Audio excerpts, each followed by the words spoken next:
네, 시사 따라잡기 최영일 시사평론가와 함께하겠습니다. 평론가님 안녕하십니까? 네, 안녕하세요. 예, 오늘 민주당의 상황이 정말 이 정권 출범 이후에 최악인 것 같아요. 그러니까 네네, 보면은 맞습니다. 지난주에 정경심 교수 재판도 있었고 윤석열 총장 뭐 집행정지 신청이 인용되고 또 변창흠 후보 또 의혹 또 뭐 논란도 상당히 네, 거셌고 지지율도 상당한 하락세 이런 상황에서 뭔가 좀 분위기 반전 이런 게 필요한 민주당일 것 같은데 네, 자 그래서 지금 공수처장 후보자 두 명이 추천위를 거쳐서 추천이 된 상태인데 지금 보면은 국민의힘은 절대 안 된다라는 거고 네네. 민주당은 강행하겠다 이런 것 같아요. 그 음, 후보 두 명 보니까 둘 다 대한변협 추천이죠. 그래서 그렇습니다. 판사 출신의 그렇습니다. 김진욱, 검사 출신의 이건희 이렇게 두 명이 추천이 됐네요. 그렇습니다. 보시는 대로 이제 두 명이 어제 오후에 속보로 나왔죠. 그런데 이게 약간 이변이 있는 게, 예. 김진욱 현재 이 선임 그 연구관은 연구관. 예. 애초에 물망에 올랐던 후보입니다. 아, 예. 예, 공수처법 개정 이전에 이 7명 중에 6명이 동의를 해야 후보가 될 수 있었던 때에 4차 회의에서 표결을 여러 차례 했는데요. 예. 5표를 얻었고 한 표가 아, 모자랐죠. 예. 그런데 이제 개정된 공수처법에는 이제 5명까지만 동의를 하면 음, 후보가 될 수 있고, 예. 야당 위원 2명이 비토권을 행사하더라도 그래도 후보를 낼 수 통과. 있게 된 거죠. 예. 그래서 이제 지난번에 5표를 얻었으니까 무난하지 않겠는가. 그래서 음, 이제 이미 예상 가능했던 인물인데, 예. 이건미 후보가 좀 이제 의외입니다. 예. 원래는 이제 전현정 변호사가 김진욱 후보와 함께 5표를 받았었던 경험이 있기 때문에 아, 예. 전현정 변호사가 올라오지 않겠는가. 음. 그런데 이제 애초에 11명 후보가 추천됐을 때 유일한 여성 후보예요. 아, 그러니까 예. 이제 여성이라는 또 이제 강점이 이제 있고, 그렇죠. 그리고 이제 굉장히 이제 유능한 변호사고 능력이 있는 이제 공수처장 후보로 꼽혔지만, 두 가지가 문제가 된 것으로 이제 사후에 전해졌습니다. 아, 문제가 좀 있었군요. 사실은 이 개인에게 문제가 있는 건 아니에요. 훌륭한 인물인데, 예, 예. 첫 번째는 이 추미애 장관 추천 인물이라는 겁니다. 아, 예, 예. 그러니까 야당을 설득하기에는, 그러면은 현재 법무부 장관이 추천한 인물이고 만약 친분이 있다면 음, 공수처장이 결국 또 법무부 장관에게 휘둘리는 거 아니냐. 이런 음, 이제 의혹을 쓸데없는 그렇죠, 인물이 아무리 그렇죠. 좋아도 예, 예. 추천인이 중요했던 거고요. 예, 두 번째는 이제 부군, 이 배우자도 법관입니다. 예, 판사인데 대법관인데요. 예. 그런데 그렇게 되면 무슨 일이 생기냐면, 이 판사, 검사 모두 다 이 공수처의 수사 대상이잖아요. 예, 예. 조사 대상이고. 예. 그러니까 배우자가 공수처장인데 배우자가 현직 법관이면 음, 이해 충돌이 발생할 수 있다. 그렇겠네요. 남편이 네네. 예, 만에 대법관이니까. 하나. 예, 그러니까 뭐 예를 들면 우리가 요즘에 또 윤석열 검찰총장도 이제 가족관계 수사도 있고, 예. 지금 추미애 장관도 아들, 조국 전 법무부 장관도 일가. 음, 상생의 가족 문제가 좀 발생하다 보니 예. 가족이 공수처의 이제 감시 대상이라면 이건 이해 충돌 아니냐 하는 문제가 또 있었습니다. 그래서 네. 그 인물은 뭐 아까울 수 있는데 음, 결국 이제 다른 후보를 이제 찾다가 이건희 후보가 이제 올라왔는데, 예. 말씀하신 대로 이 야당이 주장하는 것은 검사 출신이 공수처장이 돼야 한다. 그렇죠. 이게 누누이 주장을 수사처인데, 했죠. 예, 예. 수사처인데 수사 경험이 없으면 어떻게 이 조직을 지휘하느냐. 그런데 음, 이제 이진욱 후보를 보니까 판사 출신의 현재 이제 그 선임 연구관이지만 예. 과거에 이제 조폐공사 파업 유도 사건이 있습니다. 이게 어, 특검 대상이었는데 예. 여기에 특별수사관으로 참여했던 경험이 있어요. 아, 예. 그래서 이제 특검 수사에 이제 이 현실적인 경험이 있는 것이고, 아, 예. 또 이건희 후보야 당연히 검사니까 뭐 수사 경력은 뛰어나겠죠. 그렇죠. 예. 그런데다가 이제 이 국방부에서 진행을 했던 5.18 진상조사위원회의 특조위원장을 맡았었습니다. 예. 그러니까 상당히 이제 좀 또 의미 있는 시국 수사도 경험을 했었고, 음, 그러면서 둘 다 이제 프로필이 훌륭한 인물로 올라왔고, 음. 다만 대통령이 판사 출신을 고르겠는가, 검사 출신을 고르겠는가. 예전 아하하하하. 같으면은 판사 예. 출신이 당연히 유리하다. 예. 검찰을 견제하기 위한 조직인데 검사 그러니까요. 출신은 오히려 이게 초록이 동생 아니냐, 이런 또 비판이 나올 수 있는데, 예, 예. 최근에 이 법무부 장관과 검찰총장의 뭐 격돌, 이 갈등이 너무 심화되다 보니까 아니다, 개혁도 개혁이지만 검찰하고 최소한 또 소통은 돼야 되는 거 아닌가. 아, 또 또 이런 그렇게 이제 얘기가 필요성도 부각이 되는군요. 됐어요. 그래요. 그래서 의외로 검사 출신을 뽑을 가능성도 있기 때문에 올린 것이다. 아, 예. 그래서 이제 여당 측 이 추천 인물, 야당 측 추천 인물 다 걸러내고 결국은 이제 야당도 대한변협 회장 추천 인사나 아니면 이 법원 행정처장 추천 인사 중에 골라야 한다. 네. 그런데 이 김진욱 후보와 전현정 후보는 이미 야당이 비토를 한 인물들이기 때문에 안 된다. 이렇게 예. 얘기했었거든요. 예. 그래서 여기서 이제 이건희 카드가 그러네요. 야당에겐 조금 고민스러운 거예요. 예. 우리 주장대로 이게 대한변협 회장이니까 그렇네요. 추천이니까 중립적 인물이고 예, 검사 그리고 출신에다가. 검사 출신이고 혹시라도 대통령이 이제 이건희 후보를 지명하게 되면 예. 야당이 조금 이제 이 지금 저항이 명분이 없어지면서 그렇네요. 동력이 떨어질 수가 있어요. 아하. 이런 부분을 우리가 조금 주목해 볼 아주 흥미로운 복수 후보가 추천이 됐습니다. 말씀 들어보니까 판사 출신의 김진욱, 검사 출신의 이건희 이렇게 두 후보인데 네. 뭐 민주당 뭐 진보 진영에서는 또 대통령도 아마 내심 판사 출신의 김진욱 후보를 밀 것 같은데 또 야당도 생각하고 또 분위기가 검사 출신의 이건희 후보를 만약에 지명을 한다면 글쎄요, 국민의힘에서 이렇게 결사 반대로 나오겠는가? 이것도 좀 네. 정말 의문이 가고. 근데 지금 야당에서는 완전 이거 원천 무효다. 네, 강한 네, 반발 네. 나오고 뭐 법적 조치를 취한다고 하는데 이게 좀 뭐 법적 조치가 가능한 겁니까? 그래서 지금 정청래 민주당 의원은 예. 야당이 이제 지금 이제 으름장을 놓고 있는 엄포를 놓고 있는 대목에 대해서 네. 이거 윤 총장 따라하기 아니냐, 윤석열 그러니까. 검찰총장 따라하기 아니냐 이렇게 얘기하는 게 야당에서는 이 추천위원회가 원천 무효다. 예. 그리고 이 헌법소원 내겠다. 그러니까 위헌이다. 아. 그리고 또 이 행정법원에 집행정지 신청하겠다. 소송도 내겠다. 이런 얘기를 하고 있는데요. 예. 이게 윤석열 총장이 추 장관이 직무 배제하자 행정법원에서 살려줬고 그렇죠. 또 징계 정직 2개월 하자 행정법원이 또 살려줬잖아요. 예. 여기서 이제 윤 총장의 이승, 추 장관의 이패 이제 이렇게 인식이 된 건데 예. 이 비슷한 형식으로 추천위 이제 복수 인사 추천에 대해서 이제 행정법원에 소를 내겠다. 그런데 이게 조금 비판이 있습니다. 어떤 비판이요? 우선은 이게 정치권이 뭐 이제 이 합의가 이루어지지 않는 이견이 있는 사안 족족 이걸 법에 호소하는 게 맞느냐. 사실은 법과 그러니까요. 정치의 영역이 좀 다르거든요. 예. 법이 세상의 모든 것을 다 결정해주는 이제 맞는 칼은 아닌데 이 법이 해결하지 못하는 것을 해결하라고 정치 영역이 존재하는 건데 맞아요. 그 반대가 되는 것 같네요, 정말. 그러니까 이제 네. 국회가 삼권 분립에서 행정부와 국회와 사법부가 있는데 예. 국회가 여야가 싸우다가 이거 법정에서 재판에서 만납시다 이렇게 되면 일반 민간인은 그럴 수 있지만 예. 국회는 굉장히 부끄러운 일이에요. 그렇죠. 아무래도 소통으로 풀지 못하고 이거 판사가 결정해달라고 하자. 법대로 하자 이렇게 얘기하면 법을 만드는 곳이 이제 입법부가 국회인데 이게 정말 한편 일이 되는 거고요. 그렇게 볼 수가 그래서 이제 있군요, 정말. 조금 이제 야당이 민망할 수 있는 상황이고 또 한 가지는 우리가 돌이켜 보시면은 그 행정법원에서 두 차례 윤 총장이 손을 들어줄 때, 자 이게 내용은 다툼의 소지가 있으니 본안 소송에서 다루시고 지금 우리가 보는 것은 회복할 수 없는 피해가 있는지를 보는 건데 예. 검찰총장이 그 직에서 배제되게 되면 돌이킬 수 없는 피해가 있는 것으로 보여진다.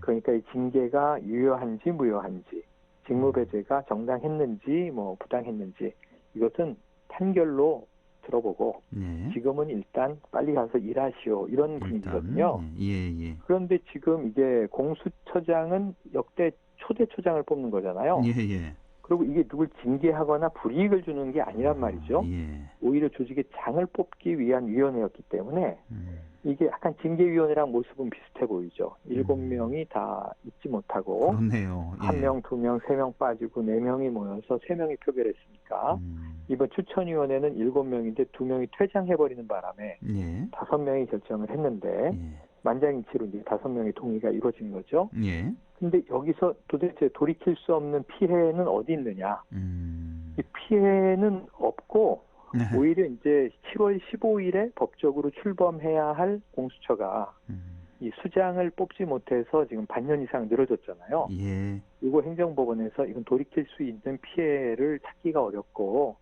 오히려 시간을 많이 끈 야당의 책임인 것 같다라고 하면 야당이 오히려 민망한 상황이 되겠죠. 그렇네요. 이런 예. 이 꺼리도 안 되는 걸 왜 행정법원에 자꾸 소송을 내고 하느냐. 이게 또 이제 비판받을 수 있거든요. 그렇네요. 네, 그래서 예. 이 부분은 윤 총장 때와는 다르다. 그런데 윤 총장 따라하기를 이제 야당이 하다가 이건 조금 악수가 될 수도 있겠다 하는 생각을 조심스럽게 얹어봅니다. 그러네요. 예, 뭐 말씀 들어보니까 사실 이 정치적 논란이 있을 때 첨예한 대립을 할 때 무조건 법원으로 법적 판단을 구하는 이런 모습. 사실 과거에도 뭐 있긴 있었겠습니다만 네네. 요즘처럼 무조건 법원으로 가는 이런 모습은 아니었던 것 같아요, 정말. 예전에는 예. 우리가 구태정치라고 부르긴 하고 때로는 너무 이제 대화를 물밑에서 잘하다 보니 우리가 야합이다, 예. 밀실합이다 이렇게 밀실합의. 비판한 적은 있지만 맞아요.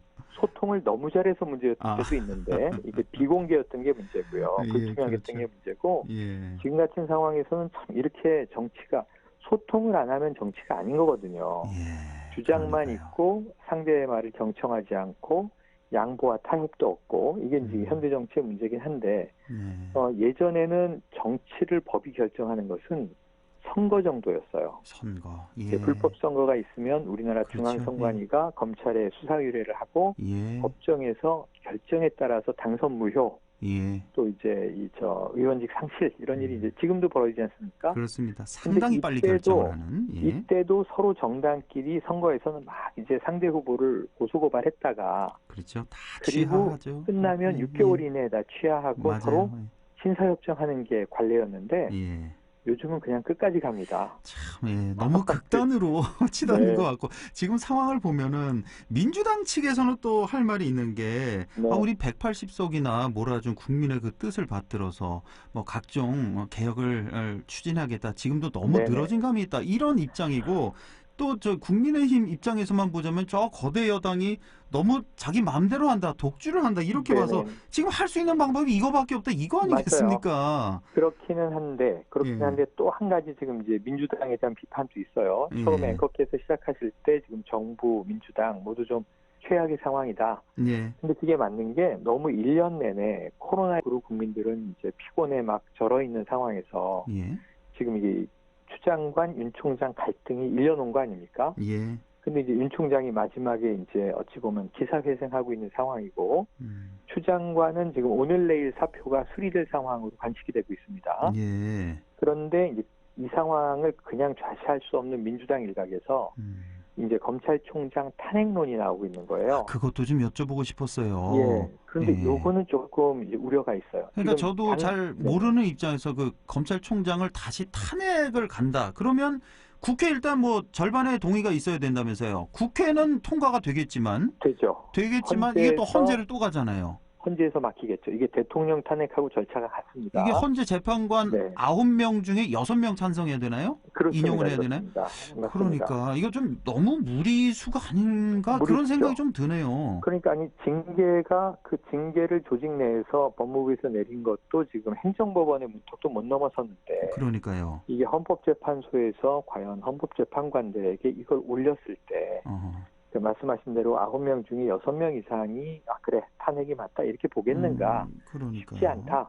지금 이번 사법부도 법관들은 이제 보수적인데 이게 이 정치적으로 보수적이라는 의미가 아니라 법을 행사하는 데 있어서 신중하다는 의미입니다. 그러니까 상당히 이제 양쪽 다 팽팽한 상황에서도 이 항상 그 징계 대상자에게 유리함을 추구하는 이게 항상 이제 증거가 불충분할 때는 피고인의 이익으로 법적 금조가 있죠.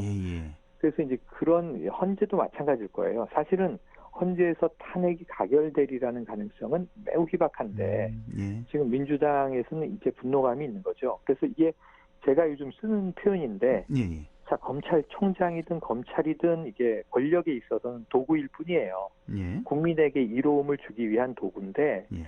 목수가 아마추어면 이게 못을 때리다가 못이 정확한 위치에 박혀서 이 사물을 고정시켜줘야 되지 않습니까? 예. 근데 못을 때리는데 못이 삐뚤빼뚤하면 이 못을 탓하게 돼요. 아. 자신의 컨트롤 능력이 없는 건데 예. 예. 그러고 이제 망치로 이제 못을 혼내주기 시작하죠. 아하하. 그러다 이제 못이 망가지면 기분이 좋을지 모르지만 속에 목적이 달성된 건 하나도 없다. 아. 그러니까 검찰 조직이나 검찰총장은 이 권력이 잘 문민 통제도 하고 그리고 또 이제 본연의 업무를 수행하도록 검찰 개혁도 하고 이게 제도화인데 예. 지금 검찰 개혁을 시도하다가 지금 뭐 추미애 장관을 비롯해서 민주당 일각에 좀 반검찰 의원들이 많이 좀 화가 났어요. 예. 근데 이게 국민 눈에도 다 보입니다. 그렇습니다. 그래서 아, 목수가 지금 건물을 짓고 있는 게 아니라 못하고 싸우고 있구나.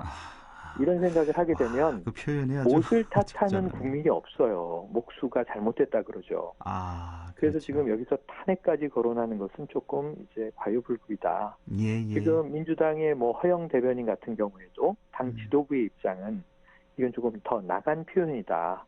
지금은 조금 자중해야 할 때다. 그래서 지금 이제 추 장관 사의가 받아들여지면 후임 법무부 장관이 나올 텐데 예. 아까 이건희 후보 얘기가 나온 것처럼 한번 함께 생각을 해보시면 예. 신임 법무부 장관 후보로 지금 박범계 의원 판사 그러니까요. 출신도 거론이 되고 삼선. 예. 네, 원래는 이제 이용구 차관이 새로 차관이 됐으니까 예. 자연히 장관직을 승계하지 않겠는가. 예, 예. 근데 요즘에 이제 택시기사 폭행 논란으로 그래요. 지금 예, 예. 검찰로 넘어갔습니다. 아, 그렇습니까? 그러니까, 검찰 예. 수사 들어갔군요. 검찰에서 이제 기소 여부를 판단합니다. 예, 예. 그러니까 이런 민망한 상황에서 지금 장관으로 올라가면 또 감정 아유, 싸움 그렇죠. 벌어지니까 안 되겠고요. 예, 예. 지금 많이 좀 멀어졌고 장관직에서. 예. 그다음 이제 소병철 민주당 의원이 있는데 아, 그 법사위 위원이요? 예. 법사위원이고 윤 예. 총장에게 아주 크기를 냈죠. 아, 맞습니다. 예, 예. 근데 이분은 검사 출신이에요. 검사 출신. 예. 네네. 검사 출신인데 검찰 개혁주의자예요. 예. 그때 만약에 검사 출신 법무부 장관, 검사 출신 공수처장이 됐는데 이들이 검찰을 개혁하거나 검사를 이제 견제한다. 그러면 이제 어떤 그림이 그려질까?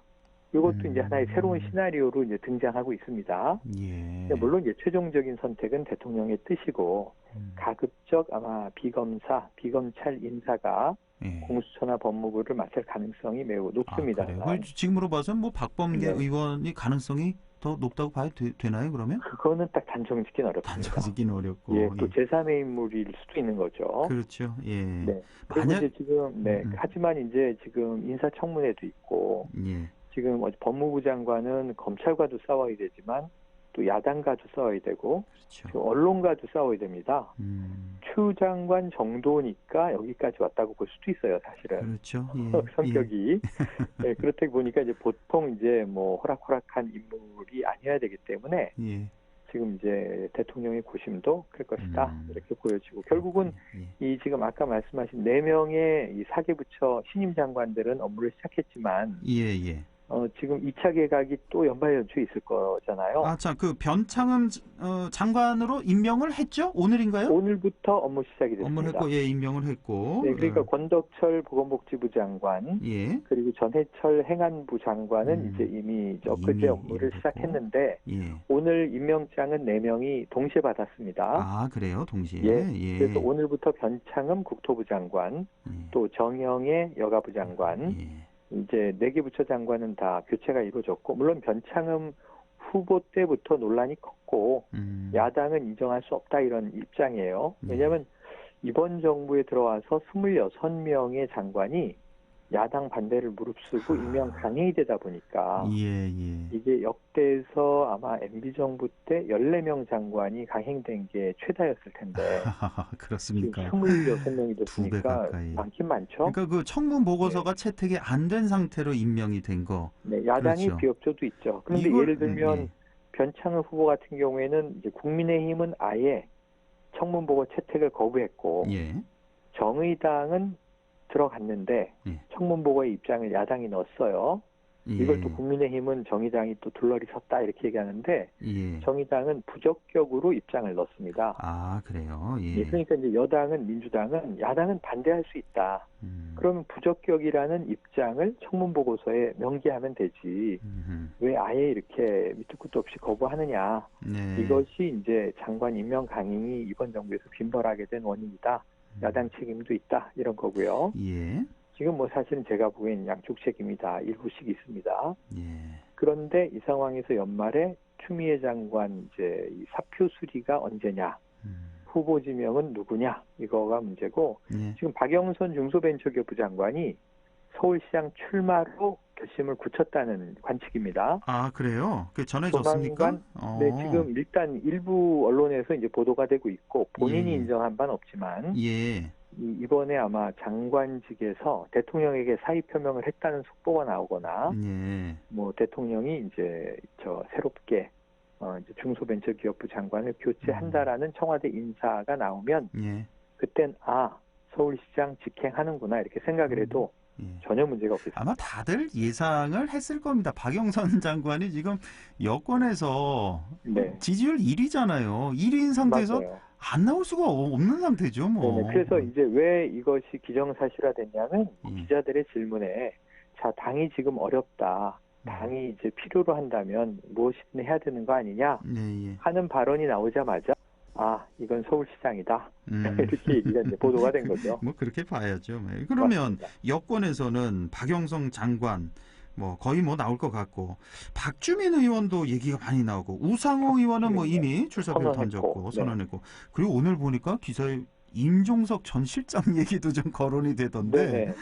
뭐 어떻게 되겠습니까? 여권에서는? 임 실장은 일단은 지금 대통령이 너무 외롭다. 네. 대통령을 위해서 무엇이라도 하겠다 이렇게 이야기하면서 이게 혹시 이제 지자체 출마냐로 이제 얘기가 된 거고 예. 지금 이제 박원순 시장에 대한 수사가 오늘로 완전 종결돼 버렸습니다만 그 실체를 이제 알지 못하게 돼서 지지했던 분들이나 반대했던 분들이나 이건 미스테리로 남게 됐어요. 예. 그런데 박원순 서울시장 시절에 임종석 청와대 비서실장 가기 전에 서울시 정무부지사를 지내서 그랬죠. 이 임종석 전 실장이 이제 한때 박원순계로 분류됐던 인물입니다. 같이 일을 했으니까 서울시에서 네네. 시장 그러다 부시장으로. 보니까 이제 이 대통령이 외로운데 내가 뭔가 하겠다라는 게 서울시를 맡겠다는 것 아니냐로 해석될 수도 있는 거고. 예. 지금 오늘 우상호 의원이 굉장히 흥미로운 얘기를 했는데요. 어떤 얘기요? 지금 안철수 대표가 출마 선언했고, 예. 금태섭 전 민주당 의원이 출마 선언했고, 예. 근데 지금 정작 제1야당의 후보는 안 정해졌고요. 예, 그렇죠. 나경원 전 의원, 오세훈 전 시장이 이제 유력하게 거론이 됩니다만, 예. 그럼 야권은 단일화하지 않으면은 또 진단 말이죠. 그렇죠. 뭐 100점 100패죠. 뭐 이렇게 되면은. 예. 그러니까 야권이 단일화를 결국 할 수밖에 없는데 예. 야권이 단일화하면 서울시장을 이번에 뺏길 가능성도 있다. 그래서 우상호 의원이 이제 오늘 한 이야기는 나도 이제 출마 선언했지만 범여권 단일화도 해야 한다. 그럼 범여권 단일화 뭐지? 어차피 민주당에선 한 명 나오지 않나? 지금 말씀하신 대로 박영선 후보 만약에 나온다면 박영선 후보, 우상호 후보, 박주민 이제 의원도 나온다면 박주민 후보 한 3파전 되는 거 아닌가 싶은데. 근데 참 열린민주당의 김진애 의원도 출마 선언했잖아요. 의원이 출마 선언했는데 실제 후보가 되게 되면 의원 배지를 떼야 되고요. 떼야죠. 예. 그러면 이제 비례대표기 때문에 지금 4번 순위가 김진애 의원 자리를 승계하는 김의겸 의원이 될 가능성이 있습니다. 대변인. 예. 그러면서 이제 김진애 후보는 열린민주당 후보로 나와서는 승산이 없으니까. 그렇죠. 자, 민주당 후보와 만약 단일화 경선을 해서 단일 후보가 됐는데 물론 이제 박영선 후보가 유리하겠습니다만 혹시 김진애 후보가 되면 민주당 단일 후보인 거예요. 그런데 열린민주당에 대해서 민주당 일부를 제외하고는 대부분 또 우호적이에요. 그렇죠. 예. 네, 최강욱 대표를 비롯해서 굉장히 강성이지 않습니까? 예. 그래서 이런 측면을 보면 김진애 의원까지를 포함해서 또 범여권 단일화 흥행 어떤 이벤트를 보게 될 것인가. 이런 것들도 또 주목이 되는 대목입니다. 자, 그러면 일단 정의당은 아직 얘기가 없는 거죠, 서울시장. 네, 정의당은 아직 아직 얘기가 없고 얘기 없고. 상당히 좀 강한 후보가 나와야 되는데 예, 과거에 보면은 이제 심상정 후보가 예. 혹시 이제 결심한다면 나올 가능성도 있는 그렇군요. 것이죠. 자, 그러면 지금 이렇게 말씀 들어보니까 박영선 대 뭐 안철수 혹은 나경원 혹은 오세훈 뭐 이 정도로 대결이 그렇죠. 압축이 되겠네요. 현재 이제 예. 다 나와서 여론조사상으로 보면 예. 지금 말씀하신 구도가 거의 명확해 보입니다. 그렇죠. 예. 그래서 지금 이제 이 1대1 구도로 시뮬레이션을 하는 것들은 음. 이 박영선 대 나경원, 박영선 대 안철수, 아. 박영선 대 오세훈 이렇게 이제 지금 이제 여론조사들이 나오고 있는데 예. 이건 일단은 이제 재미는 있는 대목이지만 일단은 뭐 이 양측의 후보가 확정이 돼야 될 것입니다. 그런데 예. 이 와중에 이제 부산시장도 있잖아요. 그러니까요. 부산시장은 보면은 아무래도 좀 국민의힘이 전체적으로 좀 유리한 형세 속에서 매우 유리하죠. 매우 유리한 네, 형세 속에서 박형준 교수가 앞서 나가는 것 같은데 맞습니다. 어제 보니까 또 홍준표 전 대표가 맹비난을 했네요. 뭐 총선 패배를 그렇죠. 책임져야 할 사람이 어딜 나가냐고 네, 이렇게 맞습니다. 하고 왜냐하면은 이제 홍준표 이 의원이 무소속으로 나올 수밖에 없는 과정에 예. 사실은 이제 박형준 이 전 위원장은 지금 현재 이 국민의힘이 그래도 통합 보수 정당으로 이제 추진하게 된 동력을 중간지대에서 제공을 했죠. 네. 자, 그런데 이제 지금 친이계 또 의원이자 청와대 인사였고, 뭐 텔레비전에서도 또 이제 그럼요. 유시민 저 작가하고의 토론으로 예. 주가를 많이 올렸는데, 예. 그럼 이제 문제는 부산에서 이제 여당 대항마는 누구냐? 음. 어제 김영춘 국회 사무총장이 예. 사무총장직을 내던지고 나 부산행한다. 나 부산으로 돌아간다. 이렇게 선언을 했기 때문에 예. 민주당은 일단 열세인 상황에서 김영춘 후보가 나오지 않겠는가 하는 거의, 관측이 확실시됩니다. 거의 박형준 대 김영춘 정도로 그렇죠. 보면은 큰 무리가 없을 것 같고, 시간이 네. 1분 딱 남았는데 우리 저 네. 백신 얘기 잠깐만 네네네. 1분만 좀 해주시죠. 백신 완전히 해결이 됐습니다. 됐죠? 오늘 청와대에서 강민석 대변인이 발표했는데요. 예. 어젯밤에 문재인 대통령이 모더나의 CEO와 직접 통화를 30분간 했고 예. 모더나 백신 2천만 명분을 2분기 내에 지원하기로. 네, 그런데 이제 이 모더나 백신을 아예 국내 기업이 위탁 생산을 하겠다는 거고요. 우리나라에서 생산을 하면은 훨씬 좋네요. 그러면 지금 아스트라제네카도 SK 바이오 사이언스가 그렇습니다. 생산하기 때문에 유리한 거거든요. 예. 그런데 이제 이 청와대가 밝힌 바에 따르면 대통령이 모더나에 전화를 한 게 아니라 모더나가 우리 쪽에 러브콜을 해왔다. 먼저요? 모더나에서 네네. 먼저? 그래서 굉장히 유리한 조건을 갖게 돼서 원래 모더나는 1월에 계약이 되고 3분기 이후에나 들어올 것으로 예상이 됐는데 예. 자, 1분기 2월에 아스트라제네카 1,000만 명분, 코백스 퍼실러티의 백신 2분기에 1,000만 명분, 얀센의 600만 명분이 이제 2분기, 그러니까 4, 5월 중에 들어오고 또 이 4, 5, 6월 중에 모더나 백신 2,000만 명분이 들어오고 화이자 백신은 이제 3분기, 7월 이후부터 1,000만 명분이 들어오니까 지금 우리 인구보다 많은 백신이 확보가 됐고요. 이 정부 계획은 내년 3분기 내 그러니까 7, 8, 9월 중 집단 면역을 형성하겠다는 계획이 실천 가능하게 됐습니다. 더 이상 왜 우리 백신 안 들어오냐 이 얘기는 좀 없어졌으면 좋겠고. 근데 또 걱정되는 게 이스라엘의 한 남성이 또 화이자 백신 접종을 하고 심장마비로 죽었다는 소식이 있어서 75세 고령이었는데 예. 인과관계는 또 이제 부작용인지 분석해 봐야 될 것 같습니다. 또 걱정도 또 되기는 합니다. 자, 오늘 말씀 여기까지요. 최영일 시사평론가와 함께했습니다. 고맙습니다. 네, 고맙습니다.